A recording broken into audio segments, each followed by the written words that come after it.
Hey, Grace Quotes. Thanks for watching today. Today's video quote comes from the great Puritan Richard Baxter. He said this: "There's a great deal of difference between the desires of heaven in a sanctified man, that's a believer, and an unsanctified, that's an unbeliever. The believer prizes heaven above earth and had rather be with God than here. But to the ungodly there seems nothing more desirable than this world, and therefore he only chooses heaven before hell, but not before earth." Heaven is such an important doctrine to consider. After all, the Bible teaches that all people, after they die, will face judgment and then be assigned to either heaven or hell. Since heaven is a place of eternity, it's something we should understand very well. But the problem is most people get their understanding of heaven not from the Word of God, but rather from their own imagination. Simply what they want to believe correct, or what they think life in heaven should be like, or just simply that God is love and therefore he owes an eternal existence in paradise to everybody.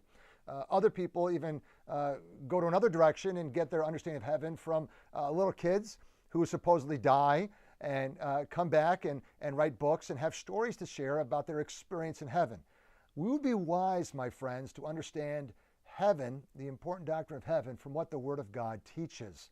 And looking at it from the negative side, the Bible teaches, contrary to what most people believe, that the majority of people will not be in heaven. As a matter of fact, the majority of people will be in hell.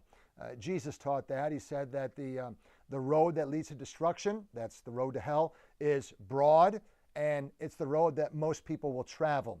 And the gate that leads to life, the path that leads to life, is a narrow path, and few seem to find it. As a matter of fact, he goes even a little further in Matthew chapter 7 and says that many people who even profess to be his followers, who think they're going to heaven, who think they're saved, who think they're Christians, will not be in heaven as well. And that is one of the most tragic verses in the Bible, when many will come up to him, as he says, and say, "Lord, Lord, did we not do all these marvelous religious things?" And he will say, "Depart from me, I never even knew you." So what does it mean to be a Christian? What does it mean to have that promise that we can be assured of, that one day when we die, we will be in heaven? Well, of course, it's understanding who Jesus is, but it's not just mental assent. And I think that's where people go wrong. It says in the book of James that the demons believe and they shudder even, but we know there's not going to be a single demon spending his eternity in heaven, in paradise with God. So therefore, what does it mean to really understand Christ and believe upon him? Well, it means to rely upon Jesus. It means to trust Jesus. It means that you want to be like Jesus. It means that you're willing to deny yourself and follow Jesus. It means that you're willing to submit to Jesus. It means that you're willing to surrender your life to Jesus and rely fully upon him. You know, think of it this way. I can have mental assent that Abraham Lincoln is a great person. But that's about as far as it goes. I don't pray to him. I don't live my life for him. I don't surrender to him. I don't want to be like him in every capacity of who he is. But our life for Jesus is a commitment of reliance. It's a commitment of depending upon Jesus. Those are the true followers of Jesus, because that's what the word faith truly means. I'm not implying we need to do works to get saved. We are saved on the basis of our faith alone. It's a message of grace. It is free grace.